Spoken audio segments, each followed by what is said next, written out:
네, 휴일은 잘 보내셨어요? 네, 이원재 끝내주는 경제 추석 연휴 끝나고 바로 인사드립니다. 9월 19일.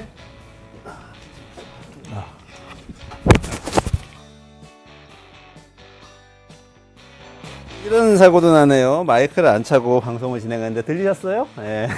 9월 19일입니다. 9월 19일 목요일이고요. 이원재 끝내주는 경제 라이브 시작하겠습니다. 오늘은 검사가 금융을 감독하는 일에 대해서 짧게 말씀드리고 방송 시작하려고 그래요.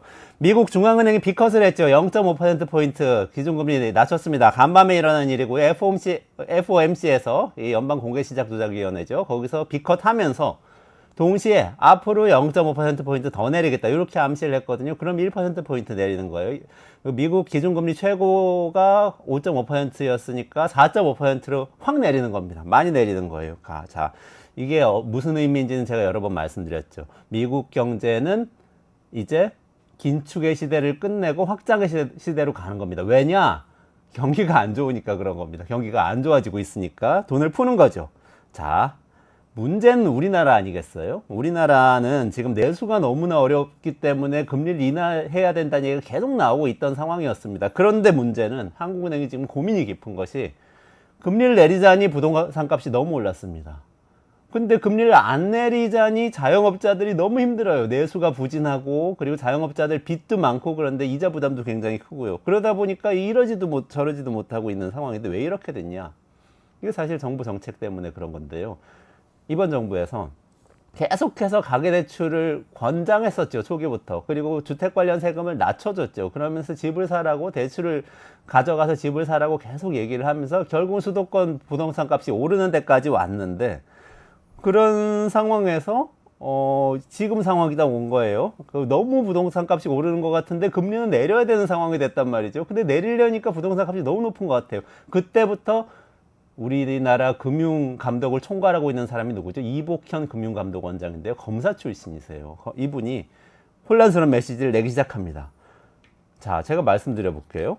7월 2일에 무리한 대출 확대가 가계부채를 악화시키고 있다고 얘기를 했어요. 그러니까 은행들이 화들짝 놀랍니다. 그래서 가계부채 막 조이고 금리 인상하고 막 그렇게 됐었어요. 기억하실 거예요. 돈 빌리려고 했던 분들. 근데 그러다 8월 25일에 딱 한 달 반 정도 지난 다음에는 대출금리 상승은 당국이 원하는 게 아니다 이렇게 얘기를 했어요. 그러니까 은행들이 또 막 난리가 납니다. 아니 금리 올렸더니 그 금리 올리라는 거 아니었어? 그럼 어떻게 하지? 다시 대출 만기 한도 축소하기도 하고 그러다가 또 다시 대출 풀기도 하다가 또 9월 4일에 가계부채 관리가 늦어지더라도 실수요자들한테 부담이 되면 안 된다 그래서 실수요자 팀이 은행들이 또 쫙 생깁니다. 뭐 이런 상황이에요. 그러니까 이게 사실은 순발력이 있는 사람이 있고 일관성이 있는 사람이 있고 사람이 두 가지 종류가 있어요. 모든 장점을 가질 수가 없잖아요. 검사든 순발력이 좋을 수 있어요. 빠르게 증거를 가지고 이 범인이 누군지 알아내서 수사를 해서 잡아들여야 되잖아요. 그런데 경제는 사실 안정감과 일관성이 굉장히 중요한 것인데 그걸 놓친 것 같습니다. 자, 우리나라가 사실은 생각을 해야 될 게 지난번에 두 번 빅컷이 있을 때 미국에서 기준금리를 이렇게 0.5%포인트 이렇게 크게 내렸을 때 항상 경기 침체가 왔었다는 걸 기억을 해야 됩니다. 실업률이 급등했었고요. 주가가 폭락했었고요. 2001년, 2007년 두 번 다 그랬습니다. 그 다음에 우리는 어떻게 대응을 해야 되냐? 미국이 대응하는 매뉴얼은 정해져 있습니다. 경기가 침체하고 있으면 금리를 왕창 내리고 그런 다음에 국가가 재정을 통해서 경제를 살리기 위해서 돈을 투입합니다. 왜냐? 민간에 돈이 없으니까 국가가 돈을 투입하는 거죠. 근데 지금 우리는 어떤 상황이냐? 미국은 그래서 그 매뉴얼대로 금리를 내리기 시작했는데 우리는 금리를 내리기가 굉장히 어려워요. 근데 정부가 풀 돈이 있냐? 감세 정책 때문에 풀 돈이 없습니다. 지출 줄이겠다고 공언을 했어요. 자, 경제를 안다면 경기 침체가 다가오고 있는데 이 풀 돈을 미리 마련해 두지 않는 그런 일을 해서는 안 되는 겁니다. 그래서 검사가 금융을 감독하는 생기는 일, 경제를 모르는 사람이 정책을 펼치면 생기는 일, 정말 두렵다고는 생각이 들고요. 추석이 더웠지만 겨울을 준비하셔야 될 것 같습니다. 각자 좀 옷깃을 잘 싸매고 이번 겨울을 맞아야 됩니다. 그럼에도 불구하고 오늘은 좀 신나는 얘기를 해볼까 하는데요. 가을 야구를 눈앞에 둔 프로야구가 천만 관중 시대를 맞았습니다. 성공 비결이 뭔지 이종훈 스포츠 평론가하고 알아보고요. 워커노믹스, 테크노믹스 두 개 다 커버되시는 분이죠. 최승병 전 삼성경제연구소 수석연구원 모셔서 이스라엘의 삐삐 공격 이거 어떻게 된 건지 좀 기술적으로 해설을 듣고요. 그 다음에 AMD하고 리사수 성공 비결 알아봅니다. 그럼 먼저 이종훈 평론가님 모시고 프로야구 얘기 시작하겠습니다. 안녕하세요. 어서 오세요. 네. 야, 그 프로야구가 시즌이 이제 막바지로 가고 있는데 1위가 정해진 거죠? 1위는 정해졌고 2위도 거의 확정적이라고 볼 수 있죠. 아. 매직 넘버가 2 정도 남았으니까요. 네. 그러면은 기아가 정규 시즌 우승을 확정지었고 우승을 확정지었고 삼성 라이온즈가 정규 시즌 2위 확정을 지금 매직 넘버 2를 남겨놓고 있다. 이렇게 보시면 됩니다. 제가 지난번에 나오셨을 때 말씀드렸던 것 같은데 제가 프로야구 원년에 MBC 청룡 오비 베어스하고 서울팀 네. 두 팀의 이 그래요? 팬이었거든요. LG 두산은 지금 배우는. 3위 싸움을 하고 있습니다. 근데 그때도 혜태 타이거즈가 셌어요. 아, 그럼요. 예. 80년대, 90년대는 혜태 왕조였죠. 그렇죠. 그래서 항상 부러웠는데. 검빨이라고 하죠. 검정색과 빨간색 그 혜태 타이거즈 유니폼. 맞아요. 공포의 맞아요. 대상이었죠. 그렇죠. 팬들에게.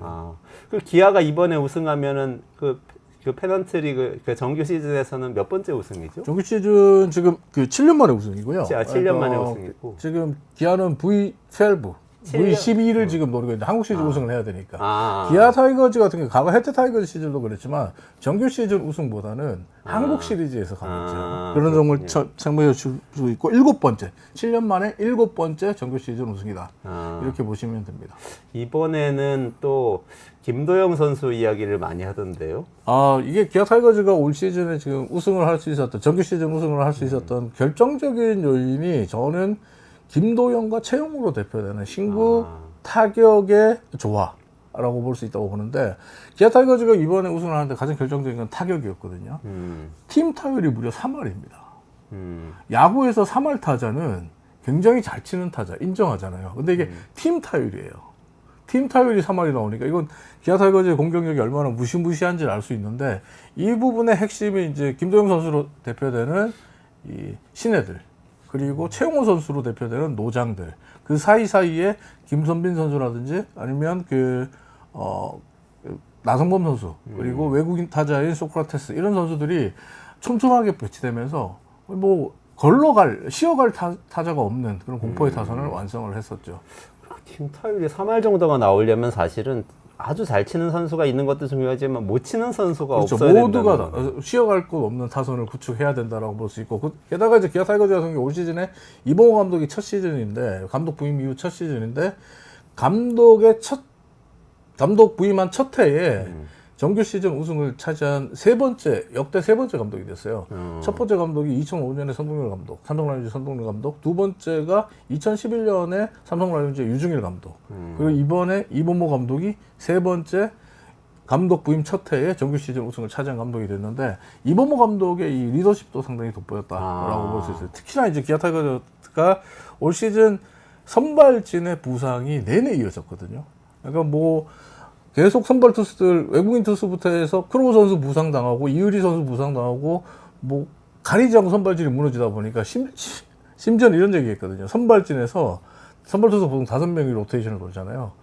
4명이 부상인 적도 있었다. 이럴 정도로 힘들었는데, 이거를 초보 감독답지 않게 순리대로 잘 풀어갔어요. 이 사실 초보 감독이면 당황할 수 있는 상황이거든요. 근데 이런 것들을 당황하지 않고, 주위의 코칭 스태프들과 잘 협의하면서 순리대로 풀어갔고, 그 과정 속에서 또 막강한 불펜진들이 형성이 되기 시작했거든요. 오히려 그 악재가 위기가 기회가 된 그런 상황이 됐단 말이죠. 그러면 후보 선수들을 더 투입을 한 겁니까? 부상된 선수들을 대체하기 그렇죠. 그 위해서? 대체 선수들도 워낙 잘해줘서 기아 타이거즈의 팀 타율 1위, 그리고 선발 평균 자책점 1위거든요. 그래요? 그럼 정규 시즌 1위를 할 수밖에 없어요. 그러네요. 마운드와 타격 모두가 다 되는 거잖아요.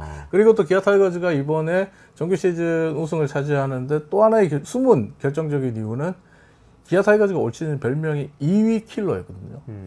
그러니까 2위 팀만 만나면 싹쓸이 수입승을 가져갔습니다. 그러니까 주중 3연전, 주말 3연전에서 2위 팀만 만나면 싹쓸이 수입승을 가져갔는데, LG 트윈스가 기아 타이거즈를 잡기 위해서 무단히 노력을 했거든요.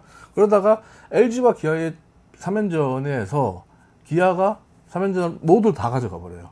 그러면 LG 트윈스는 3위까지 떨어지고 삼성 라이온즈가 2위를 치고 올라가요. 그리고 삼성 라이온즈가 2위를 치고 올라가서 기아 타이거즈가 또 1, 2위 맞대결을 하는데, 여기서 기아 타이거즈가 또 3게임을 다 가져가 버립니다. 그러니까 삼성 라이온즈가 또 2위, 3위까지 밀려나는 거예요. 그런 상황에서 1위와의 격차는 계속 벌어지고, 2위 자리를 놓고 2, 3, 4위가 펼쳐지는 그 경쟁은 더 치열해지는 그런 구도가 형성되면서, 기아 타이거즈는 올 시즌 사실 중반 접어들면서부터는 굉장히 여유 있게 1위 자리를 계속적으로 수성할 수 있었죠. 근데 큰 교훈이 있네요. 우리 경제가 항상 양극화 때문에 문제라고 하는데 계속 경제 생각을 해가지고 경제 뿌리니까 주식 빼야 됩니까 지금? 지금 좀 어려워지고 있어요.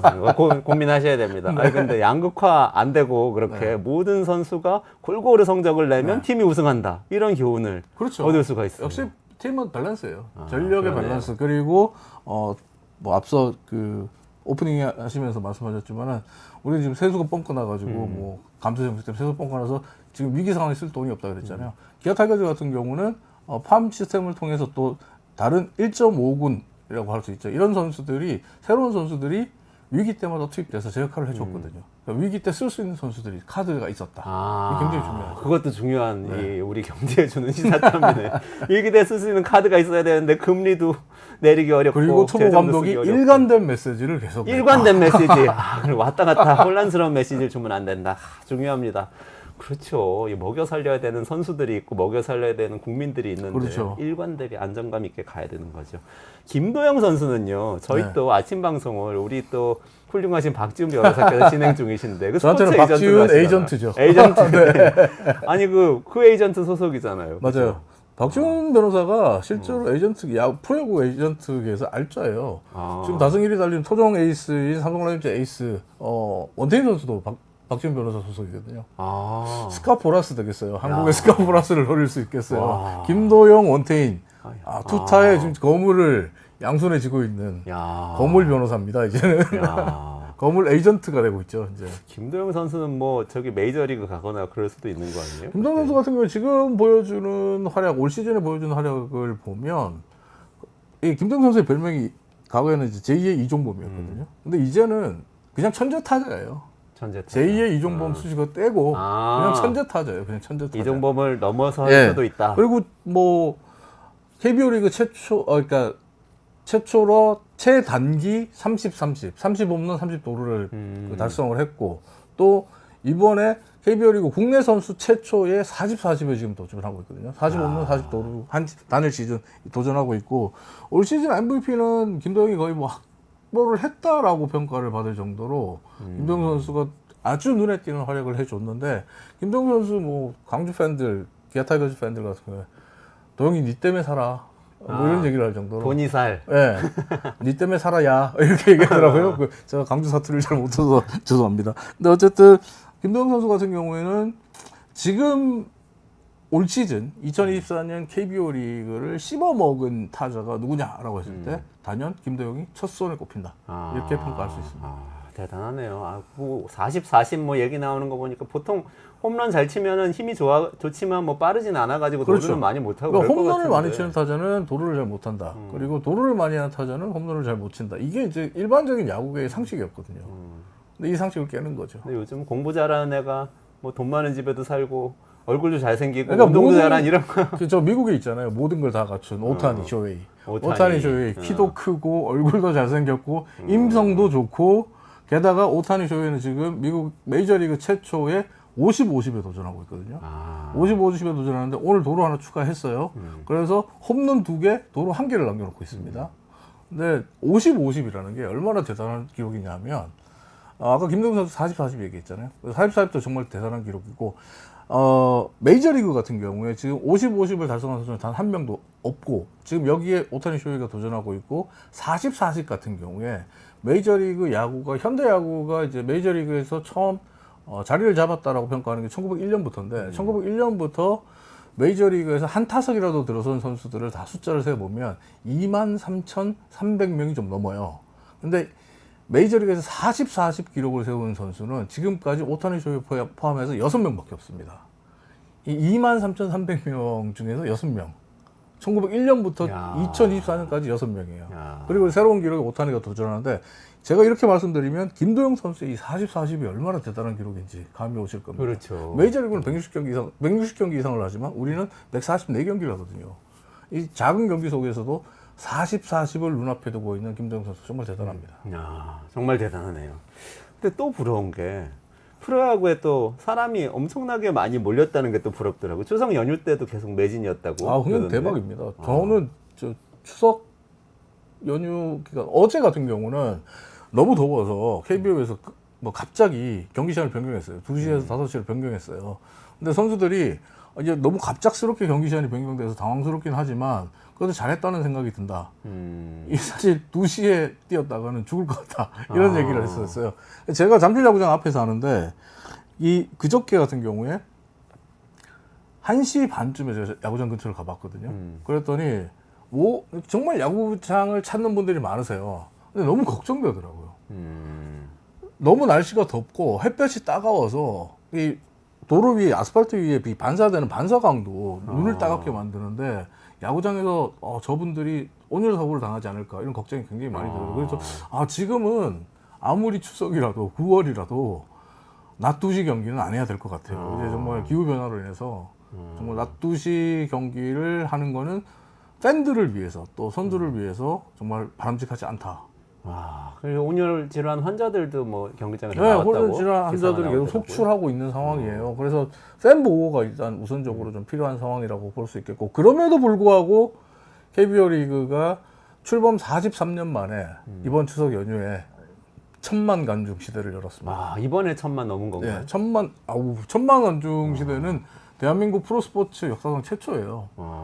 1000만을 볼 수 있을까 했거든요. 네. 드디어 일어나고 왔습니다. 지금까지 올해 들어서 경기장에 가서 관람을 하신 분들이 1000만 명 넘겼다. 내 돈 내산이라고 하죠. 내 돈 주고 티켓 끊어서 경기장에 들어가신 분 수가 1000만이 넘는 겁니다. 아니 지금 장사가 다 안 된다고 그러는데 어떻게 프로야구는 이렇게 장사가 잘 야구장은 되는 지금 겁니까? 장사가 너무 잘 되고 야구장 주변에서 또 장사하시는 분들도 또 좀 웃음을 지으시더라고요. 올 시즌은 좀 즐겁다라고. 근데 비결이 뭘까요? 가장 큰 비결은 그거 같아요. 제가 볼 때 1순위는 문화가 바뀐 것 같아요. 문화가 바뀌었다는 게 지금 야구장을 보게 되면 야구 경기 관람하시는 분들 아니면 TV로 중계를 시청하시는 분들이 늘 하시는 말씀이거든요. 야, 야구장에 저렇게 여성 팬들이 많았어? 할 정도로 여성 팬들이 늘어났습니다. 여성 팬들의 숫자가 압도적으로 지금 늘어나 있는데 이게 과거에 2010년대에 그 일본 MPB, 일본 프로야구 MPB에서 히로시마 도요카프라는 팀이 있거든요. 이 히로시마 도요카프를 응원하는 여성들을 가리켜서 카프 여자라고 했는데 이 카프 여자의 특징이 히로시마 지역의 출신의 여성보다는 수도권, 도쿄를 중심으로 한 수도권 지역에 있는 여성들이 히로시마 도요카프를 응원하는 여성들이 더 많았어요. 그리고 이 여성들 같은 경우에는 열성적으로 정말 경기장을 찾았거든요. 근데 이게 하나의 문화 현상처럼 되면서 이 많은 일본의 여성들이 야구장을 찾기 시작했거든요. 그러면서 일본 MPB 같은 경우에 2010년대 중반에 메이저리그보다 단일 시즌 관중 기록을 넘어서는 더 많은 관중을 동원하는 기록까지 세워요. 근데 이런 현상이 올해 우리나라에서 나타나고 있어요. 우리나라 프로야구 구단들의 지금 흐름들을 보면 경기장마다 여성 팬들이 가득 차 있고 MZ 여성들이 가득 차 있고 이분들 같은 경우에는 경기를 지더라도 뭐랄까요, 즐긴다 그럴까요?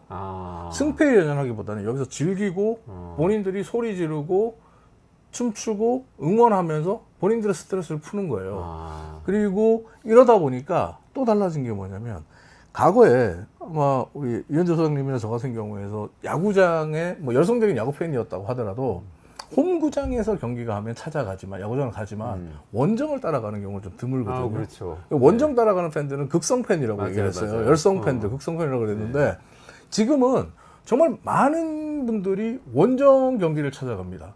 그러니까 어제 같은 경우에 수원에서 삼성과 KT의 경기가 있었는데 삼성 라이온즈 유니폼 입은 분들이 훨씬 더 많아 보일 정도로 정말 그 원정 팬들이 많았는데 이것도 지금 어떤 현상으로 이어지고 있냐면 지금 SNS에 보면 야구장 머킷리스트라는 신조어가 등장했어요. 머킷리스트? 네. 야구장 주변의 맛집들의 리스트를 만들어서 내가 이 맛집들을 다 돌아다니는 버킷리스트를 만드는 거예요. 먹겠다는 그래서 머킷리스트라고 하는데 이게 뭐냐면 이제는 내가 야구장을 원정 응원, 내가 좋아하는 팀 원정 응원을 가더라도 그냥 단순히 야구 보고 승패를 논하고 돌아오는 게 아니라 야구장 주변의 맛집들 그리고 그 지역의 맛집들을 찾아가면서 하나의 여행과 관광과 결합이 되는 거죠. 그러다 보니까 야구 콘텐츠를 중심해서 파생되는 콘텐츠가 더 많아지고 이 콘텐츠가 더 풍성해지니까 이게 지금은 어떤 현상까지 이어지고 있냐면 여성들 사이에서 젊은 여성들 사이에서 나도 왠지 야구장을 한번 가봐야 될 것 같아요. 그러니까 SNS 인별그램이라든지 아니면 유튜브를 통해서 정말 올라오는 영상들 보면 그 야구장에 있는 여성들의 모습이 너무 행복하고 즐거워 보이거든요. 네. 나도 가보고 싶다는 생각이 드는 거예요. 그리고 일본의 경우는 이런 경우도 많았었어요. 아까 말씀드렸던 카프 여자들. 카프 여자가 인기를 끌면서 야구장을 찾는 여성들이 증가했는데 이게 연예 에이전시에서 연예 기획사에서 의도적으로 자신들의 신인 여배우나 신인 뭐 가수를 준비하는 친구들 야구장에 보내는 거예요. 카메라에 노출되도록 하는 거예요. 그런 것들도 많이 노렸거든요. 그렇게까지 하는 거예요. 네. 그러니까 또 이런 얘기 좀 이상합니다만 일본에서 당시에 야구장에 미인들이 많아. 이러니까 또 남성 팬들도 많이 가는 거예요. 그러면서 표 구하기 너무너무 힘들어지는 그런 상황까지 갔다고 하거든요. 네. 어쩌면 우리도 그런 현상이 생길지도 모릅니다. 그렇게. 아니, 사실은 제 딸도 20대 초반이거든요. 네. 근데 갑자기 어느 날 야구 보러 간다는 거예요. 네. 집에서 야구 얘기 20년 동안 한 번도 한 적이 그렇죠. 없는데. 근데 갑자기 간다고 해서 그래? 어디 가냐? 기차 타고 광주를 간대요. 네. 친구들하고 같이. 네. 아니, 근데 야구 선수는 아니 모르는데 친구들하고 같이 가서 즐기고 그렇죠. 거기서 맛집도 찾아다니고 네. 그리고 여행하고 하루 여행하고 딱 오더라고요. 아까 말씀드렸던 그 야구를 중심으로 한 컨텐츠 관광 상품이 되는 거예요. 관광 상품이 되고 있고 또 이제 보면 제 주변에도 그런 문의를 하시는 분들이 계세요. 딸이 갑자기 야구를 보러 가겠다고 보고 싶다고 하는데 야구장 표를 어떻게 사야 되냐고. 그래서 거의 뭐 우리 연령대가 클릭해가지고 표 구하기는 힘들고 중고나라 이런 데서 사야 될 가능성이 높다 이런 얘기를 했었는데 그런 얘기를 한대요. 딸이 고등학생 뭐 중학생이면 중학생 고등학생 그 학교 교실에서 야구 얘기를 한다는 거예요. 근데 자기는 야구를 본 적이 없으니까 소외된다는 거예요. 야구장 가본 적이 없으니까 소외된다는 거예요. 그러면 집에 와서 부모님께 나도 야구장 가보고 싶어요. 이런 현상들이 계속적으로 확대되다 보니까 지금 천만 시대를 열게 된 거죠. 일종의 문화 현상이 되어야만 가능한 시대거든요. 천만 시대는. 근데 이게 지금 어떻게 보면 일종의 문화 현상으로 자리를 잡았다. 제가 볼 때는 내년 내후년도 KBO 리그가 크게 뭐 사고 치지 않으면 사고 치지 않는 한은 천만 시대가 일상화될 가능성이 높다. 이렇게 보고 있습니다. 그러네요. 유포프카님이 이종훈 평론가님 자주 나와주세요. 자주 모실게요. 감사합니다. 네. 듣고 보니까 우리 때에 제가 저희 딸 나이일 때 서태지가 나와가지고 네네. 엄청 돌풍을 끌었는데 네. 저는 그런 음악 장르에 별로 관심이 없었어요. 나는 그러셨어요? 발라드를. 네. 근데 다 서태지 얘기하니까 저도 서태지를 듣게 되고 나중에 서태지를 좋아하게 됐다는 그게 문화라는 거네요. 사실 이런 게 있습니다. 그러니까 보면 지금 20대 여성 팬들, MZ 20대 여성 팬들이 많이 늘었잖아요.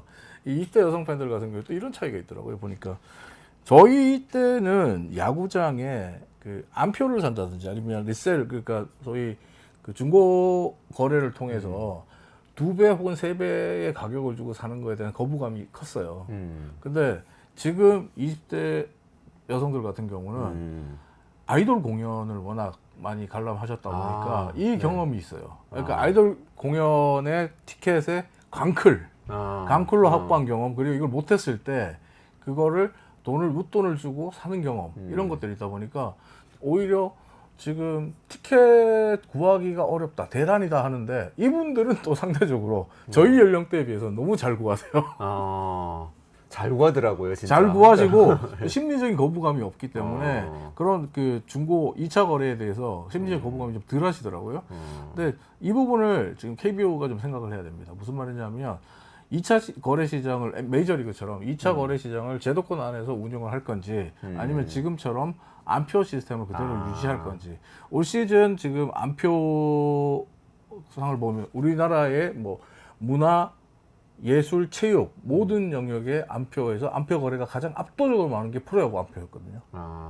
이 부분에 대해서 어떤 대책을 마련할 필요가 있어요. 그건 좀 고민을 해야 되겠네요. 미국의 스톱허브인가요? 네, 스톱허브. 네, 그게 메이저리그가 공식적으로 그렇죠. 인정하는 네, 그렇습니다. 그러니까 리셀링 그렇죠. 사이트죠. 네, 그런 부분을 제도권을 우리가 좀 끌고 들어오는 것들을 KBO 리그가 좀 고민을 해야 되고요. 앞으로 앞서도 말씀드렸지만 앞으로 계속 우리가 천만 시대를 열어간다면 안표에 대한 불만이 어느 순간에 터져 나왔을 때 이걸 제어하지 못하면 또 이 불붙은 열기를 식어버리게 만들 수 있거든요. 이 여성 팬들, MZ세대 여성 팬들은 또 아이돌 좋아하는 것처럼 그런 팬덤 현상 같은 것도 좀 있겠죠? 그게 좀 확실히 달라진 게 뭐냐면 지금 삼성라이온즈 같은 경우에는 작년, 재작년에 성위권이 하위권이거든요. 하위권이었는데도 불구하고 여성 팬들은 굉장히 늘었어요. 여성 팬들이 많았고 그 다음에 기아 타이거즈도 아까 이제 김도영 선수 너 때문에 살아야 뭐 이런 얘기 하듯이 지금 야구장에 가면 젊은 선수들이 많습니다. 그러니까 삼성 라이온즈 같은 경우 굴비즈라고 해서 김지찬 선수, 뭐 김현준 선수, 그리고 이재현 선수 이런 세 명을 트리오를 굴비즈라고 하는데 지금 김영웅 선수도 그렇고 삼성 같은 경우는 젊은 선수 구자욱 선수도 나름 젊은 선수라고 할 수 있는데 구자욱 선수 캡틴 노장스에서 가거든요. 그리고 젊은 선수들이 많다 보니까 이 선수들이 성장하는 거를 함께 지켜보겠다는 여성 팬들이 상당히 많아요. 뭐냐면 일종의 덕질을 하는데 성장캐를 같이 가는 거예요. 성장 스토리를 같이 공유하면서 가더라고요. 그러니까 소장님이나 저 때는 선수가 잘하냐 못하냐, 네네네. 유명하냐 안 하냐 이걸 갖고 했는데 네. 오히려 지금은 젊은 선수가 정말 열심히 노력하는 거에 주목하고 그 선수가 성장하는 모습을 보면서 기쁨을 느끼는 거예요. 그러니까 비록 우리 팀, 내가 응원하는 팀이 졌는데도 내가 응원하는 선수가 잘하면 그날은 기분이 좋아요. 그러니까 김도영 선수 같은 경우는 압도적인 게 워낙 지금 잘하고 있으니까 지금 잠실 야구장에 기아 타이거즈 경기가 있을 때 보면 거의 다 김도영 선수 유니폼 마킹해서 입고 다니시거든요. 근데 그 김도영 선수 유니폼 입고 다니시는 분들 대다수는 정말 20대 여성분들이에요. 어떤 얘기까지 하시냐면 야구 잘 몰라요. 제가 그분들 그 카페에서 얘기하시는 거 옆에서 들은 적이 있는데 야구 룰도 잘 모르세요. 야구 룰도 잘 모르시고 저한테 그러니까 제가 옆에서 들으면서 그냥 푹 하고 웃었던 적도 있는데 뭐냐면 야구에서 1번 타자가 잘 치는 타자야, 4번 타자가 잘 치는 타자야 이런 이야기를 할 정도의 분들이야. 그러니까 근데 김도영이 좋은 거예요. 김도영이 좋아서 김도영 선수가 경기하는 모습을 보러 서울, 광주, 대구, 대전 다 다니시는 거예요. 쫓아다니시는 거예요. 이런 팬들이 늘어나고 있는 거예요. 지금. 그게 문화라는 게 딱 실감이 나네요. 요즘 예를 들면은 클래식 잘 모르지만 임윤찬 좋아하시는 분들도 많거든요. 그렇죠. 그럴 수 있는 거잖아요. 뭐 그렇게 이걸 클래식으로 확장하시는군요. 역시 있어 보이시는구나. 예. 아니 근데 또 젊은 분들이 좋아하신다니까 이 생각도 들어요. 요즘 영화 보러 가면은 그 클릭 잘못하면 막 3만 원짜리 티켓이 나오고 그래요. 엄청 비싸졌잖아요. 그렇죠. 근데 야구장 입장료는 그래도 그만큼 아니죠. 좀 싼 편인가요? 어떻죠? 뭐 2차 뭐 소위 안표 가격을 하면 또 올라갈 수도 있지만 근데 만족감이 훨씬 더 높으세요. 그 야구장 가격 같은 경우에서는 지금 야구장에 가서 뭐 3시간, 3시간 반을 즐길 수 있잖아요. 그렇죠. 그리고 야구장 가는 날 따지면 경기를 보는 게 3시간, 3시간 반이지 실제로 하루 전체를 즐길 수 있거든요. 아침에 준비해서 출발할 때 경기장에 보통 한 4시간, 5시간 전에 도착하시거든요. 경기장 주변에. 그래서 경기장 주변에서 그 경기장 주변의 맛집들 혹은 예쁜 카페들 그 SNS 올리기 좋은 카페들 이런 데를 방문하시는 거예요. 방문하시고 또 경기가 시작돼서 경기장에서도 또 나름의 즐거움을 느끼시고 끝나고 나서 잠실야구장 같은 경우는 근처에 한강 고수부지가 있으니까 한강에 가서 한강 고수부지에서 또 여유 있는 피크닉 같은 그런 시간을 또 즐기시고 그러니까 아침부터 저녁 밤까지 풀 코스로 즐길 수 있는 거예요. 극장은 그런 게 안 되잖아요. 그러네요. 근데 뭐 저희 때 그러니까 이 소장님하고 저 때 자꾸 나이가 나오니까 좀 싫긴 한데 저희 때 극장이 인기가 많았던 게 영화가 인기가 많았던 게 그 이유잖아요. 그렇죠. 밥 먹고 차 마시고 영화 맞아요. 보면 그래도 데이트를 다 그렇죠. 끝낼 수 있으니까. 맞아요. 예. 그러니까 만원 한 장 안쪽에서 그렇죠. 다. 주말이면 늘 이걸 반복하는 게 데이트의 전부였잖아요. 시간도 한 4-5시간 보낼 수 있고. 근데 야구 같은 경우 지금 보면 그걸 다 할 수 있고 그리고 야구에 좀 더 흥미를 느끼거나 혹은 내가 좋아하는 선수가 생기게 되면 가까운 근교로 여행도 가는 거죠. 그러네요. 그러니까 여행까지. 야구의 매력이 더 빠져드는 거죠. 원정 경기 가는 게 여행이군요. 여행이에요. 예. 그러네요. 여행이네. 개념을 다르게 봐야 되네요. 그렇죠. 우리나라 야구 관람료가 해외에 비해서는 어떤가요? 싸죠. 싼 편이에요. 메이저리그에 비하면 무지 싸죠. 저 미국에 있을 때 메이저리그 한번 보려고 그랬다가 표도 구하기 어렵지만 너무 비싸가지고 좀 메이저리그는 기억이 일단은 상대팀이 어디냐에 따라서 또 가격이 달라져요. LA 다저스라든지 뉴욕 양키스 같은 강팀, 명문 팀들을 상대한다. 그러면 이 팀들 상대할 때는 보통 때에 2.5배까지 올라가기도 하고 일단 비싸고 메이저리그 야구장 같은 경우는 티켓 가격을 사실은 구단이 정하거든요. 구단이 정하기 때문에 성적이 바닥을 치고 있으면 성난 팬심을 달래기 위해서 티켓 가격을 좀 낮춥니다. 아, 그래요? 근데 우리 팀의 성적이 좋다. 이러면 티켓 가격이 계속 올라가요. 메이저리그 같은 경우에는 우리보다 객단가로 치면은 예를 들어 우리가 그 야구 경기장에서 4인 가족 기준으로 봤을 때 객단가가 한 25만 원에서 30만 원 정도 나온다면 메이저리그는 50에서 한 7, 80까지는 잡아야 돼요. 두 배에서 2.5배 이렇게 네. 생각하시면 돼요. 그러네요. 그럼 우리나라 구단들은 그 돈이 KBO로 가나요? 어떻게 되나요? 아니요. 구단들이 가져가나요? 구단들이 나눠 가지죠. 나눠 가지는데 이제 일단 우리 같은 경우는 구단들이 나눠 가지지만 홈팀 그리고 원정팀 이렇게 같이 나누거든요. 7대3, 6대4 정도, 7대3 정도로 나누게 되는데 근데 이게 구단 수입이 됩니다만 우리는 그 잠실야구장 같은 경우에 서울시가 소유하고 있잖아요. 그러니까 서울시에 또 돈을 주고 사용료를 주고 있는 셈이거든요. 대관료를 내고 경기장을 쓰는 대관료를 내고 있는 그런 시설 사용료를 내고 있기 때문에 실제로 관중 수익 전체가 구단이 수입이다 이렇게 볼 수는 없는 상황이고 여기서 이제 메이저리그 구단들과 우리 구단들의 차이가 크게 발생합니다. 메이저리그 구단들 같은 경우는 그 모든 게 구단 수입으로 들어오거든요. 거의. 그렇군요. 들어오니까 본인들이 소위 관객 수입, 관중 수입, 입장료 수입 그리고 입장료 수입에 더불어서 야구장 내에서 이제 먹거리 판매라든지 굿즈 판매라든지 이런 것들에 대한 수입이 다 수입으로 잡히지만 우리는 빠져나가는 부분이 많아요. 식당 같은 경우도 구단이 거기 임대료를 받는 게 아니잖아요. 서울시가 받는 거죠. 그러네요. 건물주는 네. 서울시니까. 건물주 서울시가 건물주로 있고 그다음에 이 광고도 역시 마찬가지거든요. 광고도 입찰도 서울시가 받거든요. 그래요? 네. 야구장 내의 펜스 광고. 내 야구장 광고. 그러니까 일단은 그 부분들에 대한 어떻게 보면 시설을 좀 더 저렴하게 우리 구단들이 사용할 수 있게 해줘야 산업으로서의 프로야구가 성장할 수 있다. 이 논리를 일관되게 주장하시는 분이 지금 혹은 KBO 리그 총재, KBO 총재죠. 미국처럼 지자체들이 그러니까 그 시설 이용료를 대폭 절감해줘야 된다. 미국은 소유는 뭐 어디 저 정부 시정부나 이런 데서 하고 있는 겁니까? 하더라도 이용료를 뭐 거의 1달러, 거의 상징적인 액수만 붙이죠. 거의 무료로 사용하게 해주는. 우리는 인기가 올라가면 올라갈수록 시에서 돈을 올려요. 그래요. 왜 그런 또 현상이 나오냐 하면 시에서 그러니까 올리고 싶지 않아서 조금 주저주저 해도 시의회에서 의원들이 왜 돈을 안 받냐고 계속 요구해요. 특혜다 뭐 그렇게 얘기하면서 그런 식으로. 하겠네. 그러니까 시의회 눈치를 또 보다 보니까 계속적으로 올리는 그런 상황이 되거든요. 그거는 좀 고민을 해볼 만한 문제네요. 그래서 서울시장님이 듣고 계신가 모르겠는데 고민 좀 해봐 주시면 좋겠습니다. 그러니까 이게 또 우리나라는 또 좁다 보니까 국토가 좁잖아요. 그러니까 미국 같은 경우는 프로야구 구단들이 그럴 때 시를 향해서 협박이 가능하거든요. 딴 데 간다? 다른 도시로 가겠다. 근데 우리는 갈 데 그게 안 돼요. 없죠. 가려면 갈 데는 있는데 시설을 뭐 거기서 지어야 되고, 그 다음에 워낙 소위 그 시에서 가만히 있겠습니까? 들불같이 일어나지 않겠습니까? 그렇죠. 불매운동하고 난리가 나겠죠. 그러네요.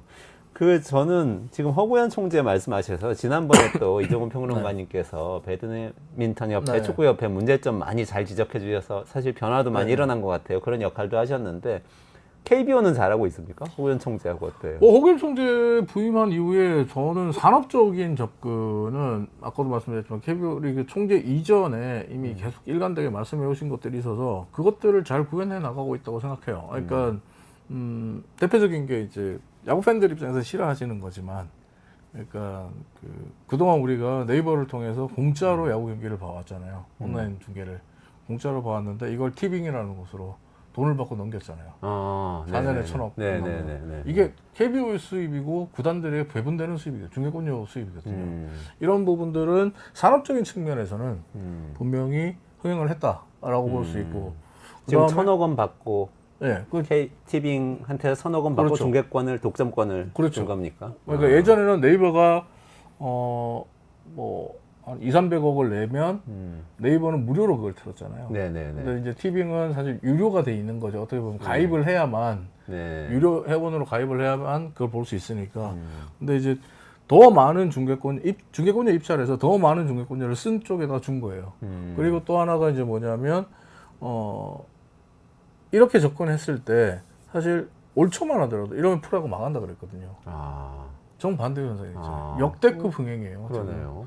그리고 또 하나가 이런 것도 있습니다. 그러니까 뭐 말도 많고 탈도 많았던 도입 때 당시에 지금은 뭐 저는 또 말이 나오지 않지만 ABS 그 소위 로봇 심판이라고 하는. 네네네. 그러니까 ABS 시스템을 이용해서 지금 자동 투구 판정을 하잖아요. 네네네. 그러니까 자동 투구 판정을 하는 데 있어서 심판에 대한 불신이 확 줄어들었거든요. 오히려 예전에는 판정이 시비가 많았거든요. 그리고 이게 도입되면서 실질적으로 경기 시간이 많이 줄었어요. 불필요하게 타자와 심판의 실랑이 같은 게 줄어들기 때문에 경기 시간이 많이 줄어들었거든요. 그리고 지금 KBO는 호견 총재는 뭐 피치 클락 또 투수가 주자가 없을 때 뭐 12초 이내에 투구해야 된다든지 초 제한을 주고 타자도 타석에 들어와서 준비하는 시간을 일정 시간을 넘기면 뭐 페널티를 받는 그런 지금 피치 클락을 미국 메이저리그식으로 도입을 하겠다라고 했는데 이거는 지금 구단들이 너무 시기상조다. 좀 양보해달라라고 해서 내년으로 지금 미뤄진 상태인데 피치 클락까지 도입이 되면 이 경기 진행 시간이 좀 더 줄어들거든요. 근데 이게 굉장히 중요합니다. 3시간 반, 4시간을 넘어가는 게 팬들의 기가를 생각해야 되거든요. 집에 가시는 길. 그러니까 대중교통이 다닐 때 경기가 끝나는 것과 그렇죠. 그게 아닐 때 그리고 또 뭐 밤 11시가 다 돼서 경기가 끝나면 다음날 출근해야 되시는 분들 같은 경우에 TV 중계를 보는 것도 살짝 부담스러울 수 있거든요. 그래서 미국 메이저리그도 경기를 단축하고 줄이는 쪽으로 많이 가고 있는데 이런 부분들에 대해서 호겐 총재가 어쨌든 밀어붙였죠. 뚝심 있게. 아까 말씀드렸던 그 중개권자라든지 ABS라든지 피치클락 이런 것들을 밀어붙이면서 좀 더 산업화돼가는 그런 모습. 야구도 산업이다 이런 생각을. 야구가 프로야구는 산업이라는 것이 호겐 총재의 일관된 주장이었고 그 산업에 걸맞게 지원을 해줘야 된다라고 하면서 아까 말씀드렸던 그 지자체의 사용료 인하 이런 것들도 대폭 인하 필요하다 이런 얘기를 해왔단 말이에요. 그런 모든 것들 맞물려 봤을 때 어떻게 보면 지금 호겐 총재가 산업화의 토대를 하나하나 좀 쌓아가고 있다 이런 측면에서 저는 높게 평가합니다. 그러게요. 그런 것도 야구장도 이렇게 해석할 수도 있겠어요. 중소기업들한테 산단 같은 거 지어가지고 지자체에서 지원 많이 해주거든요. 그렇죠. 산업단지에 입주하면 뭐 여러 가지 혜택 주고 이런 식으로 생각하면 뭐 얼마든지 지원할 수 있는 산업지원 정책이 될 수 있겠어요. 그러니까 이게 KBO의 호겐 총재가 예전에 그런 얘기를 하신 거거든요. 했던 게 뭐냐면 그런 얘기를 하더라고요. 그러니까 저 개인적으로 얘기를 할 때 그런 말씀을 하시던데 프로야구 구단이 하나 들어서 보면 야구장 주변에 일자리 창출되지. 그다음에 뭐 거기 관광 수입 증대되지. 그다음에 그 모든 걸 다 떠나서 그 도시에 시민들이 레저 공간으로서 야구장을 즐길 수 있고 그다음에 문화생활, 여가생활을 좀 더 질롭게 즐길 수 있는 거 아니냐. 그러면 시의 입장에서 본다면 복지 차원이라든지 시민들을 편의를 위해서라든지 이런 것들을 생각한다면 비용을 깎아줘도 오히려 비용을 깎아주고 비용을 지원해줘도 시원찮을 판인데 이런 얘기 하시더라고요. 그런 마인드가 딱 있으시네요. 네. 산업하면은 항상 따라붙는 게 광고 홍보 미디어 이거거든요. 네. 보니까 근데 이번에 최강 야구 같은 프로그램이 나오고 야구 예능이 막 나오고 그러면서 같이 이렇게 야구하고 성장하는 그런 모습도 보이더라고요. 최강야구가 이제 지금은 좀 됐죠 시간이. 그러니까 최강야구가 작년 재작년에 야구 팬들 그 소위 이제 월요일에 야구가 없잖아요. KBO 리그는 월요일에 야구가 없다 보니까 야구 없는 월요일을 즐겁게 만들어주는 프로그램이었거든요. 처음에는 그 야구 예능 이게 결합됐는데 재작년 말부터 이제 김성근 감독이 최강야구 감독으로 부임한 이후에 최강야구가 뭐랄까요 진짜 이기는 야구를 하고 싶다. 야구에 목숨을 거는 그런 모습으로 바뀌었어요. 그래서 작년 안에 이제 정말 그 진지한 예능으로 그러니까 예능보다는 오히려 다큐에 가까울 정도로 다큐 분량이 훨씬 더 많아지는 그런 모습이었는데 야구를 모르시는 분들도 그냥 쉽게 최강 야구를 볼 수 있는 거예요. 룰을 몰라도 볼 수 있고 그냥 재밌다. 그리고 저 사람들 정말 열심히 한다. 열심히 산다. 왠지 나를 돌아보게 만들고 좀 김성근 감독 명언도 많이 나오고 그러면서 야구에 대한 그 관심을 많이 갖게 됐고 작년에 그래서 은퇴한 야구인들의 모임인 1구회에서 1구 대상이라고 매년 연말에 그 야구에 가장 혁혁한 공을 세운 그 분들에게 대상을 수여하는데 이걸 최강 야구에게 수혜했거든요. 아, 그래요? 네, 프로그램에게. 가장 기여했다. 네. 그만큼 이제 야구 홍보 그리고 우리나라 지금 프로야구 인기에 최강 야구도 한 몫을 차지했죠. 그렇군요. 대단합니다. 그래서 지금 한국의 프로야구 구단도 기업이라고 생각할 수 있잖아요. 야구가 산업이면. 그럼 구단들은 그 성적은 어떻습니까? 경제적인 실적. 지금 많이 좋아지고 있어요. 그러니까 실제로 야구장의 관중들이 늘어나고 뭐 아직까지는 매출의 실제로 영업이 뭐 뛰어났네. 네, 지금 뛰어나다고 할 수는 없는데 지금 기아 같은 경우에는 영업이익이 저게 올해 건 아니죠. 올해 건 아닌데 일단 4억 원 마이너스로 지금 나오고 있고 삼성 같은 경우는 흑자로 보고 있고 LG 같은 경우는 뭐 16억 원 그리고 KT 위즈는 뭐 어마어마하네요. 근데 이제 저런 것들이 뭐냐면 FA를 영입한다든지 아니면 선수단 연봉에서 많이 차지하는 비용이거든요. 선수단 연봉을 전력을 어떻게 갖추느냐. 삼성이 흑자로 돌아서는 데 있어서 성적을 바닥쳤기 때문이에요. 그러니까 소위 우승을 하게 되면 고액 연봉제가 그만큼 늘어납니다. 그리고 연봉을 상승해줘야 되는 연봉 상승 요인도 늘어나요. 그럼 이건 구단의 부담이죠. 수입이 더 늘어나야 되는데. 근데 이제 올해 기아 타이거즈 같은 경우 제가 알기로는 지금 유니폼 판매 같은 경우 매출이 작년 대비 지금 300% 이상 증가한 걸로 알고 있거든요. 이런 수입들이 증가되는, 그러니까 일정한 관객 수가 확보되고 일정한 팬 수가 확보되면서부터 이제 수입이 증대되고 있는 그런 현상이 나오고 있거든요. 기아 타이거즈 제가 볼 때 올해는 흑자 돌아설 거예요. 근데 이제 내년에 선수단 연봉 때문에 또 힘쓰지는 않을 거예요. 그러니까 아직까지 우리나라 프로야구는 이렇게 보시면 됩니다. 이제 걸음마를 시작하고 있다. 43년이 됐습니다만 우리나라 프로야구가 산업화를 향한 길은 그동안 제대로 닦아오지 못했거든요. 그나마 인정할 수 있는 게 키움 히어로즈, 우리 히어로즈라고 하는, 그래서 네이밍 스폰서를 두고 넥센 히어로즈, 키움 히어로즈로 이렇게 왔던 이 히어로즈 구단 같은 경우는 야구단 외에 모기업이 없잖아요. 그렇죠. 그 야구단으로 자생력을 갖춰야 되는 흑자를 봤습니다만, 흑자를 유지해오고 있습니다만은 우리나라 다른 구단들 같은 경우에 든든한 정말 모기업들이 있어요. 그렇죠. 그 모기업들에 의존하는 그런 경향들이 컸거든요.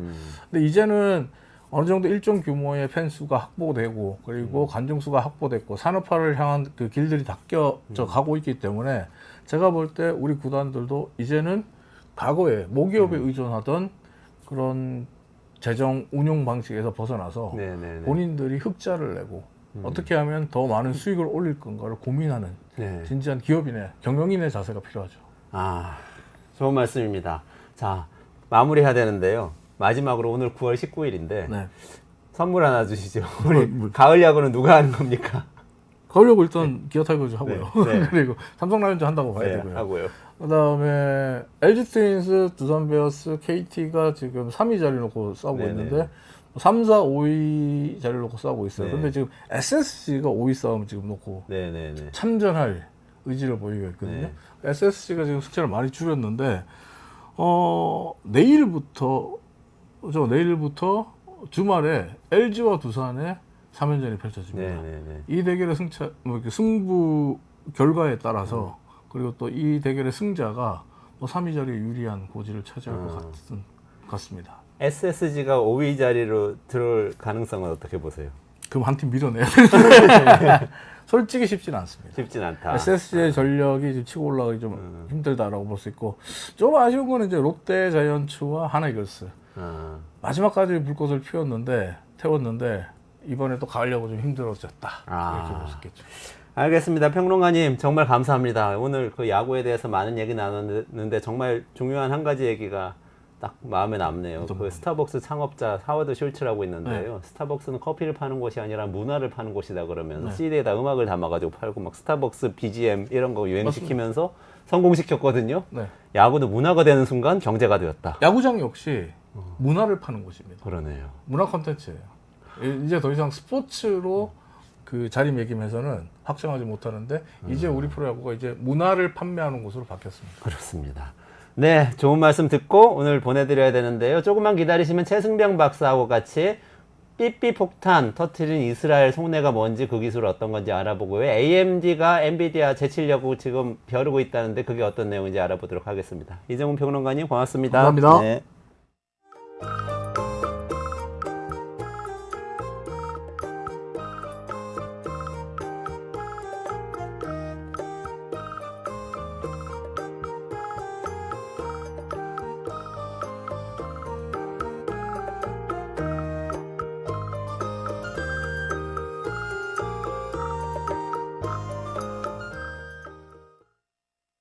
내가 이제 오늘 이런 얘기 내 처음 하는 건데 사실은 오늘날 우리나라의 보수가 기반을 점점 잃어가는 그 요인이 어디 있느냐. 제일 첫째로는 보수의 대표자인 YS 대통령이 IMF를 가져가지고 완전히 절단내버리는 데서 보수만이 있어서는 안 되구나. 김대중 대통령이 등장이 되면 경제가 아주 완전히 망하고 무슨 뭐 좌파로 가서 안 된다는데, 근데 김대중 대통령이 돼가지고서 IMF 사태를 극복을 하지 않았어요. 그러니까 그 여파로다가 노무현 대통령이 당선될 수 있었던 거야. 박근혜 대통령이 2012년 대선 때 일반 보수들이 생각하지 않았던 경제민주화 복지를 일국에 두고 나니까 30대 40대가 그걸 굉장히 기대를 한 거예요. 근데 박근혜 대통령이 대통령 되고 나서 그 경제민주화라는 말을 갖다가 인수위 때부터 빼버린 거 아니에요. 그러고서 그거에 대한 실행을 별로 안 해버린 거예요. 그러니까 30대 40대가 쏘갔다는 사람들, 그 사람들이 지금 40대 50대예요. 그러니까 이 사람들이 국민의힘에 대한 지지를 제일 안 하는 사람들, 보수가 수도권에서 선거 패배를 할 수밖에 없었느냐, 그거 인식을 못 해가지고는 성공을 할 수가 없어요.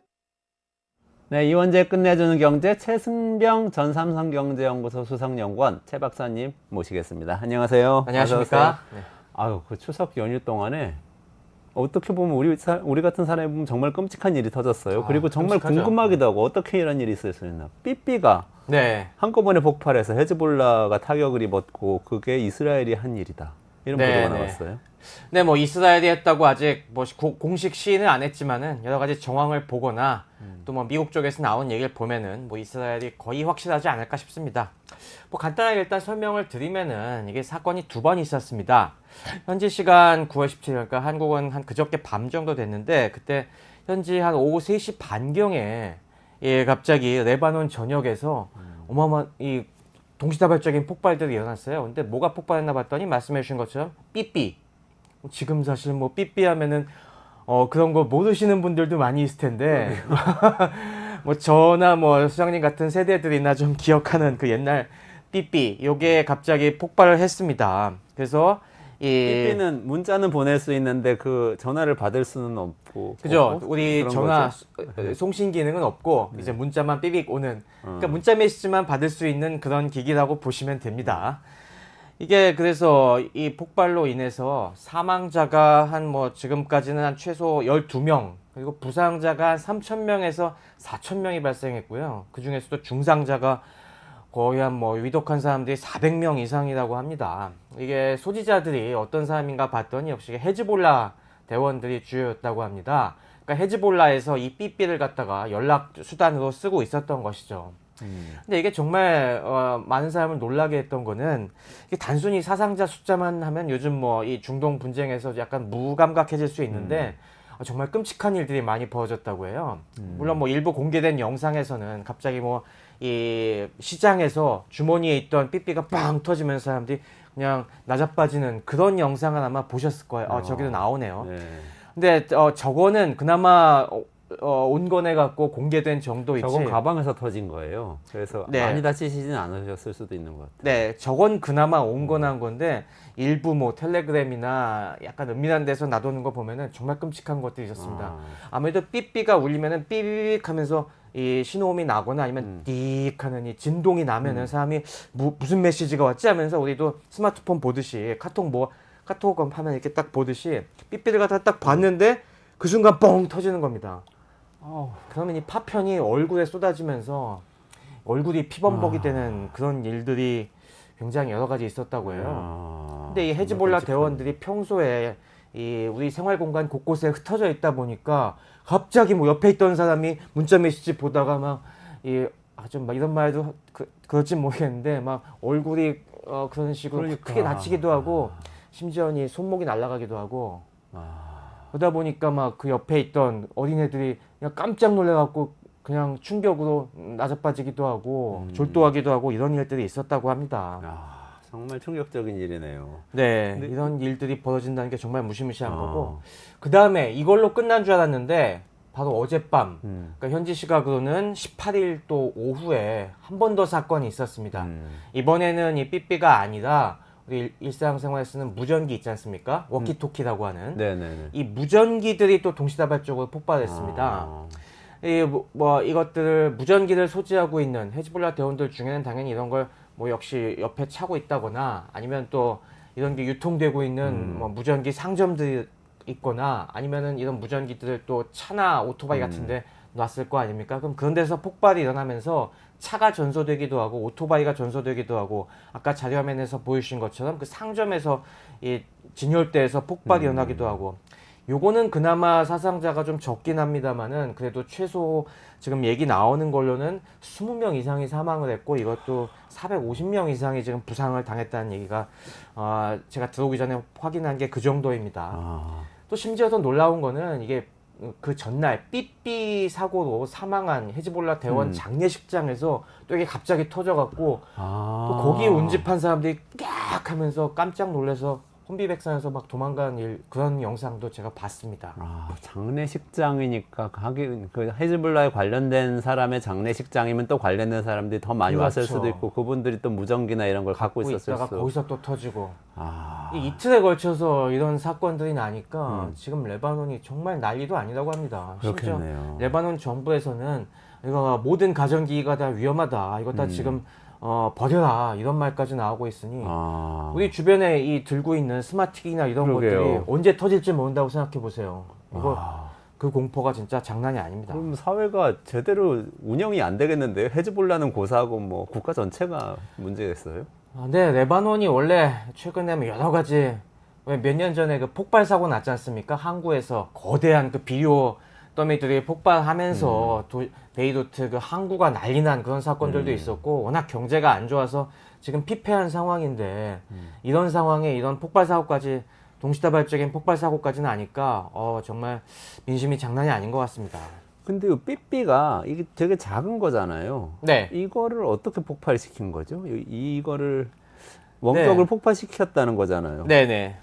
저도 뭐 사실 이 삐삐가 이렇게까지 많이 지금 쓰고 있을 줄 몰랐습니다. 그러게요. 근데 이게 심지어 뭐 저는 삐삐가 그래도 지금 수준에서는 다 없어지지 않았을까. 사실 우리나라도 2009년까지는 서비스 됐는데 그때 마지막 사업자가 이제 반납을 하면서 우리나라에서도 완전히 퇴출이 됐죠. 그리고 지금 웬만한 저개발 국가들 가더라도 뭐 중국제 스마트폰이 대량 아니면 뭐 그냥 일반적인 이런 셀룰러 폰들이 많이 보급이 돼갖고 거의 다 아프리카에서도 사라진 걸로 알고 있는데 이번에 이게 남아있다고 해서 저는 놀랐었습니다.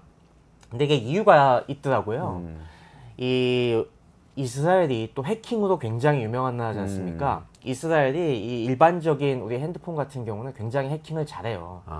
왜 우리 가끔 검찰에서 아이폰 이 비밀번호 못 비밀번호 못 풀면은 풀어서. 그거 몰래 이상한 툴 갖고 와서 풀려는 시도하는데 그게 다 이스라엘에서 만든 거거든요. 아, 그래요? 네, 그 이스라엘 해킹 기술이? 네, 그건 이스라엘 회사에서 만든 툴을 갖다가 이걸 해제를 시도하고 그러는 겁니다. 원래 그러다 보니까 이게 핸드폰을 쓰면은 이게 이스라엘의 해킹에 안전할 수가 없다. 그리고 이게 스마트폰이나 일반 폰들은 위치, GPS가 있으니까 이거 해킹 당하면은 우리 위치까지 다 파악이 되거든요. 그래서 이거는 위험하다 해서 헤즈볼라 같은 데서는 이 삐삐를 갖다가 이 통신 수단으로 여전히 썼다고 합니다. 그래서 원래 이게 그 이스라엘의 추적을 피하는 수단으로 이 헤즈볼라가 보급을 한 건데 이번에 이게 역이용을 당한 거죠.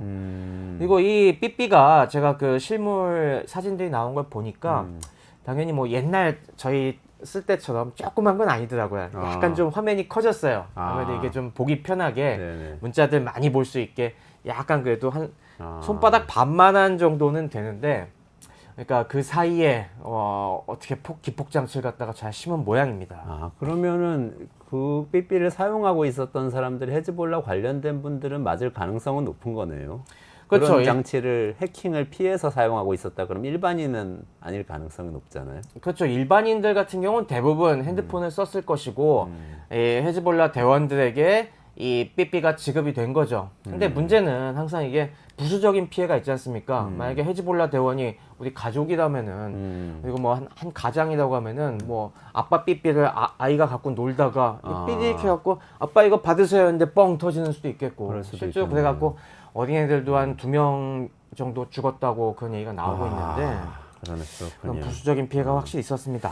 근데 그러면 말씀하신 대로 폭약을 그 안에 심은 건가요? 네, 이게 처음에 이틀 전에 처음 얘기가 나왔을 때는 이게 어떻게 터질 수가 있냐는 것도 되게 논쟁이 많았어요. 그래서 일각에서는 특수한 이 신호를 발신해 갖고 핸드폰에는 다 요즘은 요 삐삐 같은 거에도 요즘은 다 충전지 배터리가 들어가거든요. 그래서 이걸 과열되게 만들어 갖고 배터리가 터지게 만들었다라는 얘기도 있었는데 아무리 생각해도 그거는 합리적이지가 않아요. 배터리가 우리 일반적인 스마트 기기에 들어가는 이 배터리가 그렇게 쉽게 터지지가 않거든요. 아무리 요즘 뭐 전기차 사고 때문에 사람들이 예민해져 있다고 하지만은 그렇게 터지기가 쉽지가 않다 보니까 이거는 포기하기 아니면 이렇게 터질 수가 없다. 그리고 아까 보여주신 것처럼 실제로 폭발 영상들을 보니까 저 정도 파괴력은 약간이라도 포기하기 들어가 있어서 나온 겁니다. 아, 근데 수천 대에 한꺼번에 어떻게 폭약을 넣죠? 네, 그것도 굉장히 논쟁이었는데 그게 한 이틀 지나면서 좀 어느 정도 그림이 짜 맞춰지고 있습니다. 이걸 만든 이 삐삐를 이 생산하는 회사가 처음에는 대만 회사로 알려졌어요. 맞아요. 그래갖고, 그렇게 기사가 나왔죠. 네, 그래갖고 골드 아폴로라는 그런 대만의 회사인데 이 아무래도 대만이 아직도 여러 가지 전자기기를 많이 만드는 곳이다 보니까 별걸 다 만들고 있네. 대만은 그 생각을 했어요. 저도 삐삐가 왜 아직까지 만들고 있지라고 생각했는데 이런 식으로 좀 특수한 수요도 있고 또 요즘 이 삐삐 회사들이 많이 주력하는 상품들이 우리 주변에도 사실 삐삐가 남아있더라고요. 뭐죠? 어디? 왜 식당 가시면은 네네. 식당이나 커피숍 가시면 진동벨 주잖아요. 주문한 네네. 다음에 아, 그게 삐삐인가요? 그 진동벨이 삐삐에 쓰는 그 통신 프로토콜 이런 규격을 그대로 쓰고 있어요. 그러니까 이게 그냥 우리 무선 통신망을 통해서 공급되지 않는다 뿐이지 삐삐의 기술은 아직 그 우리 주변에 진동벨에 남아갖고 그대로 쓰이고 있는 겁니다. 그러니까 이런 회사들이 주력 제품은 주로 그런 업소용 진동벨인데 아직도 삐삐를 일부 공급하거든요. 근데 이 회사가 그래서 야 대만에서 그러면은 대만이 이스라엘이랑 짜고서 이거 공급한 거야? 라는 얘기들이 처음에 나왔었는데 그 다음날 이 대만 업체에서 우리는 전혀 관계가 없다라고 이제 부인을 했습니다. 이게 AR924라는 모델이라고 하는데 사장이 나와갖고 우리는 그거 절대 제조해서 수출한 적 없고 다만 헝가리에 있는 BAC라는 회사에 우리가 이 생산 라이선스를 준 적이 있다. 그래갖고 뭐 아무래도 유럽 총판 형식으로 해서 니들이 알아서 생산해서 팔아라고 해서 설계 도면 같은 거 줬겠죠. 그러니까 또 기자들이 이 BAC라는 회사는 도대체 뭐냐라고 막 추적을 해보니까 또 헝가리에서도 이거 BAC는 그냥 조사해 보면은 거기 홈페이지도 있었는데 주소를 보면은 그냥 주택가 한가운데 있어요. 그리고 헝가리의 그 오르반 총리도 우리 헝가리에는 그런 제조시설 없다라고까지 얘기를 했어요. 그래갖고 추적을 해갖고 뭐 이것도 몇 시간 전에 뉴욕타임즈 같은 데 나온 기사들을 보면은 이게 사실은 이스라엘 정보기관의 위장업체였다는 거죠. 직접 그러니까 만들었다는 건가요? 그러면? 그런 것 같습니다. 이게 생산시설이 정확히 어디 있었는지는 아직 밝혀지지는 않은데 아마 지금 사실 전 세계 정보기관들 사람들 만나보면은 다 무슨 기업체 이거 위장해 있어요. 명함 같은 거 받아보시면은.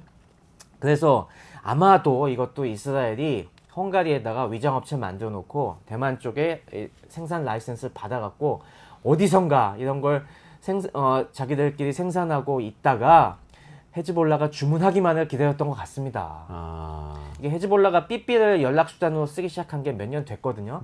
근데 이걸 갖다가 전면적으로 지금처럼 몇천 대 보급한 게 올해 초부터고요. 그러니까 올해 초에 딱 헤즈볼라 주문을 받은 다음에 얘네들이 그 안에 이 폭약을 갖다가 몇 그램 정도 집어넣었을 겁니다. 그중 몇 그램이 굉장히 우습게 생각하실지 모르겠지만은 군대 갔다 오신 분들은 아실 거예요. 이 고성능 폭약은 요 몇 그램만 들어가도 이게 뻥 터지는 순간 그 폭음도 엄청나고 그 압력으로 저 삐삐가 산산이 깨져서 큰 피해를 줄 수가 있습니다. 어젯밤에 터진 무전기는요? 무전기는 이거는 일본 제품입니다. 일본의 아이콤이라는 회사에서 만든 이 모델인데 이 아이콤은 물론 뭐 일반인들은 잘 모르시겠지만 제가 취미가 또 아마추어 무선이기 때문에 무전기 업계에서는 또 많이 알려진 업체입니다. 근데 이 모델이 2014년에 생산이 중단된 모델이에요. 구형 모델입니다. 요즘은 이 무전기가 다 디지털 무전기로 넘어가고 있기 때문에 아날로그 무전기는 다 단종시키는 상황이거든요. 그래서 이게 이미 10년 전에 단종된 모델이어갖고 아이콤 측에서도 오늘 아침에 나온 뉴스 보니까 우리는 어떻게 된 용무인지 모르겠다. 이거 10년 전에 생산 중단된 거다. 그동안 뭐 우리 생산해 놓은 잉여 제품들이 뭐 중고로 나돌다가 어떻게 거기로 흘러들어가는지 우리도 지금 조사해봐야 알겠다라는 얘기가 나오고 있습니다. 그러니까 아마 이것도 아직도 이런 저개발국에서는 아날로그 무전기에 대한 수요가 꽤 있거든요. 그래서 주로 중국 제품을 쓴다던가 이렇게 선진국에서 옛날에 생산한 모델들이 아직도 많이 나돌고 있는데 이것도 아마 이스라엘 정보기관에서 잔뜩 중고 제품을 모아다가 어디 중고 총판 같은 걸 운영하면서 이것도 이란이나 헤즈볼라가 걸려들기를 기다렸던 모양입니다. 근데 이스라엘 진짜 무섭다는 생각이 드네요. 네. 뭐 터트린 것도 무섭지만 어떻게 그런 제품들을 미리 준비해가지고 미리 생산하고 폭탄을 넣어서 주문을 하도록 만들어서 이런 작전을 펼치죠? 대단한 것 같아요. 네, 아무래도 뭐 이스라엘이 이 주변 중동 국가들에 워낙 이 첩보망을 많이 심어놨기 때문에 이런 쪽에서 쓰는 여러 가지 이런 통신 도구나 이런 것들에 대해서 단연간 정보를 수집했을 겁니다. 그래서 뭐 그걸 갖다가 어떻게든 그 안에 침투하려고 이스라엘이 그동안 여러 가지 이 통신기기들 통한 침투 공작들 보면은 정말 오랜 기간 준비한 작전들이 많거든요. 이것도 정말 벼르고 별러서 이번에 터트린 거라고 보여집니다. 근데 이것만 터트리고 끝나는 건가요? 어떻게 되는 건가요? 이게 왜 그랬을까요? 네, 이번에 이번 공격이 있은 다음에 도대체 이게 의도가 뭔가 약간 좀 생뚱맞아갖고 많은 추측이 있었는데 이거에 대해서도 미국 언론 쪽에서 미국 정보 소식통들을 통해서 나온 뉴스들이 좀 나왔습니다. 이게 뭐 정확한 건지는 모르겠습니다만은 그쪽의 의견을 보면은 이게 사실은 약간 우발적인 공격이었다. 뭐냐면은 원래는 지금 공격하려는 게 아니라 지금 이스라엘이 안 그래도 이란의 프록시 헤즈볼라를 지금 한번 크게 소탕하려고 벼르고 있는 상황이지 않습니까? 아마 계속 얘기 나오는 게 하마스가 어느 정도 정리되면은 그 다음에 우리를 성가시게 하는 헤즈볼라를 다시 한번 크게 공격할 거라고 얘기 나오는데 그 전면 공격을 위한 그 준비였다고 이걸 해요. 그래서 공격하기 전에 이걸 한 번에 빵 터뜨리면은 수많은 헤즈볼라 대원들이 이제 무력화가 될 거 아니겠습니까? 그때 공격해 들어가려고 하고 있었는데 헤즈볼라 쪽에서 이걸 낌새를 챈 모양입니다. 그래갖고 아무래도 이거 좀 이상하다. 우리 이거 삐삐 약간 어디 좀 이상한 게 있는 걸 라고 해서 이게 발각될 위험에 처하니까 야 이거 발각되면 그동안 이 공들인 게 다 소용이 없어지니까 그냥 터트리자 지금. 터트려버린 거예요. 네. 그랬을 가능성이 높은 것 같습니다. 실제로 뭐 어제 삐삐 터트리고 오늘 무전기 터트리고 이런 식으로 한 거 보면은 뭐 한 번에 총공격을 하려는 거라기보다는 그 설이 아무래도 좀 더 신빙성이 있지 않나 싶습니다. 그러네요. 그러면 이제 2차, 3차 공격이 사실 지금 딱 나올 거는 아니고 그런 상황은 아니고 어쨌든 발각될 것 같아서 우발적으로 터뜨렸다. 뭐 이렇게 되는 거예요. 네, 그렇죠? 그리고 뭐 터트리는 김에 아예 뭐 헤즈볼라의 길을 확실하게 꺾어 놓으려는 그런 의도도 있었겠죠. 지금 뭐 헤즈볼라가 아무래도 이란이 좀 말리고 있긴 합니다만은 그래도 지금 계속 하마스를 지원하기 위해서 공격을 퍼붓고 있지 않습니까? 그런 면에서 이스라엘 입장에서는 여러 가지 노림수가 있었을 겁니다. 네타냐후는 지금 계속 저희가 말씀드렸다시피 전쟁을 끝낼 의도가 없어요. 네. 헤즈볼라는 지금 굉장히 우리를 위협하는 굉장한 위협 세력이다. 이번에 손을 봐줘야 된다. 그런 걸 공공연히 얘기하고 있었는데 너네 우리 건드릴 생각 절대 하지 마라. 우리는 이 정도 막강한 정보력을 가진 정보력을 갖고 있어라는 걸 과시하는 그런 카드가 아니었나 싶습니다. 그런 카드는 있었을 수 있겠네요. 네. 진짜 무시무시한데 근데 그 부분 제가 정확히 이해는 안 가요. 포기하기 먼 거리에 있는데 네. 원격으로 여러 대를 동시에 터트린다. 이게 기술적으로 가능한 건가요? 가능하죠. 이게 회로를 갖다 여기 심으면은 우리가 특정 메시지가 들어오면은 그게 이걸 트리거링하는 신호가 되면은 우리가 뭐 이게 뜯어갖고 그냥 단순히 폭약만 넣은 것이 아니라 그 회로에 연동한 부분들 기폭 회로를 갖다가 집어넣었을 겁니다. 그래서 뭐 이를테면은 뭐 A라는 메시지가 들어오면은 이 메시지에 따라서 거기 전기를 팍팍 튀겨줘갖고 그 안에 이제 플라스틱 폭약 같은 걸 집어넣으면 이게 뻥 터지게 만들 수가 있죠, 충분히. 그러니까 우리 주변에는 어떤 기기라도 그렇게 변화할 수 있다고 생각하니까 정말 무섭고요. 어떻게든 이 평화를 지키는 게 중요하다. 전쟁 상황에 돌입 안 하는 게 중요하다. 이런 생각이 드네요. 네. 그리고 뭐 저는 뭐 하여튼 느낀 게 정말 이스라엘이 무섭기도 하면서 이스라엘이 좀 선을 많이 넘고 있는 것 같다는 생각도 했습니다. 그래요. 어떤 면에서요? 아니 이거는 정말 정상적인 군사작전이라고 보기는 어렵고 정말 테러 공격이지 않습니까? 테러리스트들이 쓸만한 이런 공격을 갖다가 한다는 게 지금 뭐 아니 우리 주변에서 이런 식으로 갑자기 옆에 있던 사람들이 뭐 스마트폰 보다가 스마트폰이 터져갖고 막 쓰러지고 하는 일들이 벌어지면 그 충격과 공포가 얼마나 심하겠어요. 꼭 이렇게까지 해야 되나? 하는 생각들이 아무리 물론 헤즈볼라 대원들을 최대한 타깃했다고 하지만은 이 무고한 그래도 레바논 국민들이 많을 텐데 이건 좀 너무 심한 공격이 아닌가 싶은 생각이 들었습니다. 전통적인 전쟁 문법에서 보면 어때요? 이런 식의 공격은 전시에는 이거는 정상적인 국가에서 아니 전 세계에서 이런 공격을 하고서도 이 비난을 안 받을 나라가 이스라엘 말고 또 있을까요? 딴 국가에서는 이런 식으로 부수적인 피해, 콜라테럴 데미지가 많이 발생할 수 있는 공격을 상상도 못할 텐데, 정말 이스라엘은 정말 이런 짓도 할 수 있는 나라구나라는 생각이 드니까 참 오싹합니다. 우리가 중동에 살고 있지 않다는 게 다행인 것 같아요. 지금 이렇게 사실은 그 최 박사님 같이 생각하는 분들이 전 세계에 많을 거 아니에요. 그러면은 굉장히 여론이 악화되고 그럼 오히려 역효과를 볼 수도 있는 거 아니에요? 근데 지금 뭐 하마스 공격부터 이스라엘 입장에서는 그런 거 신경 쓰는 게 아니죠. 저희가 계속 말씀드렸지만은 네타냐후 입장에서는 어차피 바깥은 미국도 우리 갖다가 뜯어 말리긴 해도 완전히 막지는 못한다. 그리고 지금 상황에서는 국내 여론이 더 중요한 거거든요. 국내에 이 굉장히 강경 여론들이 많고 국내 그 강경 여론들, 보수 여론들에게 우리가 어쨌건 이런 식으로 적에게 큰 타격을 주고 잘 막아내고 있다. 우리는 이만큼 할 일을 다 하고 있다는 걸 보여주면은 정권이 유지되는 상황이니까 지금 계속 그쪽을 보고서 폭주하고 있는 것 같습니다. 그렇군요. 그 우리 AMD 얘기도 해야 되는데 지금 시간이 모자랄 것 같아요. 다음 주로 미루면 어떨까요? 네, 뭐 반도체 얘기를. 그러시죠. 네. 그러면 AMD도 재밌는 얘기들이 많은데 오늘 헤즈볼라 이스라엘 얘기하다 보니까 너무 충격적인 이야기라서.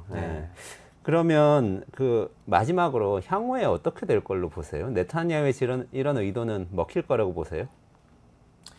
네타냐후의 의도가 지금 저희도 네타냐후의 의도는 일단 트럼프가 당선되길 바라면서 결국에 긴장을 고조시키고 그로 인해서 미국이 이 친팔레스타인이나 이런 쪽 여론으로 딱 대동단결하지 못하게 만드는 그런 식으로 계속 공작을 펼치고 있지 않습니까?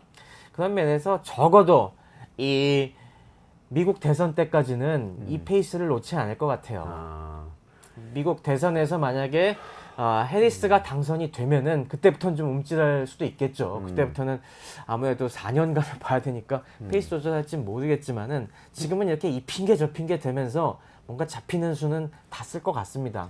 근데 문제는 그 사이에 이 상대가 자제력을 발휘할 수 있느냐. 지금 이란 쪽에서 보시면은 이란의 이번에 새로 대통령 당선된 쪽에서는 계속 지금 해리스 당선을 마음속으로 바라면서 얼마 전에는 미국이랑 충분히 대화할 우린 준비가 되어 있다. 뭐 상황이 좋아지면 미국도 우리의 형제로 부를 수 있다. 맞아요. 굉장히 파격적인 얘기까지 했지 않습니까? 새로운 개혁파 대통령이. 개혁파 대통령이 그런 식의 얘기까지 했는데 지금 네타냐후는 여기에 계속 초를 치고 싶은 겁니다. 이 분위기 이대로 가면 안 돼. 이대로 가면은 우리 상황 굉장히 안 좋아져. 내가 실격할지도 몰라. 이런 상황이다 보니 거꾸로 지금 헤즈볼라 같은 경우 굉장히 움찔했지만은 헤즈볼라 입장에서도 지금 또 보복을 다짐하고 있지 않습니까? 그러니까 지금 이걸 어떻게 컨트롤할지가 관건인 것 같습니다. 이란은 지금 입장에서는 그래도 해리스 당선이 될지 안 될지 모르지만은 그 대선 때까지만 참아보자라고 아마 말릴 수도 있을 것 같아요. 근데 이번에 이란도 굉장히 곤란을 겪은 것이 이 삐삐 소지자가 지금 이 레바논에 들어와 있던 이란 혁명 수비대도 많이 갖고 있었던 것 같아요. 아, 그래요? 네. 아. 그래서 이번에 이란 혁명 수비대 그 군사 고문단들도 꽤 많이 다쳤습니다. 아. 사망자도 나왔고요. 아. 특히 레바논 주재 이란 대사가 네. 지금 한쪽 눈이 실명당했다고 합니다. 아, 그래요? 네. 그 사람도 삐삐를 가지고 있었던 네, 거예요? 갖고 아. 있었던 것 같고요. 그게 터져갖고 지금 이미 한쪽 눈이 실명됐다는 보도가 나왔어요. 와. 외교관이 이게 참 진퇴양난이죠. 아니 왜 외교관이 그런 걸 갖고 있어? 이스라엘은 이걸 갖고 지금 아마 트집을 잡으려고 할 것이고, 근데 이란 입장에서는 자국에게도 고위 외교관 대사가 이런 꼴을 당했는데 이란 입장에서도 이거 참 계속 뜯어말리기는 참 난감하고 예, 지금 수싸움이 복잡할 것 같습니다. 아니 뭐 외교관도 갖고 있을 수는 있을 것 같은데 꼭 헤즈볼라 아니라도 근데 물론 어떤 핑계를 낼 보안상 수는 있겠죠. 필요한 네. 어떤 메시지를 주고받을 수 있잖아요. 네. 그렇게 얘기하면 뭐 명분은 될 것 같은데. 명분이야 뭐 만들긴 나름이지만은 이게 어디 이게 참느냐 마느냐의 문제죠. 보복 참기도- 가능성은 얼마나 보세요? 아 보복하면 저- 전면전 되는 거죠 이제. 전면전까지는 안 갈 것 같습니다. 안갈것 왜냐하면 같다. 아까도 말씀드렸다시피 헤즈볼라가 반격할 수 있는 수단이 굉장히 궁색합니다. 지금 좀 한다면은 이번에 쟤네들이 테러 공격을 했으니까 진짜 뭐 자살 폭탄 테러를 갖다가 다시 한번 시도할 수도 있겠지만은 뭐 테라비브나 그런 데 들어가서 동시다발적인 근데 그 경우에 후폭풍을 생각하지 않을 수가 없을 거예요. 그런 식으로 또 민간인을 대상으로 한 무차별 공격을 했다가는 이거는 이 미국 상황을 더욱 꼬이게 할 수 있거든요. 미국의 강경파들에게 더 이 빌미를 줄 수가 있기 때문에 제 생각은 전면전까지는 안 가겠지만은 그래도 긴장이 더 고조될 것이고 그러면은 지금 대선이 미국 대선이 한 40일 남았지 않습니까? 네, 네. 저는 네타냐후가 한 번 더 터뜨릴 수도 있을 것 같습니다. 아, 또 다른 공격을 할 수도 있다. 또 기상천외한.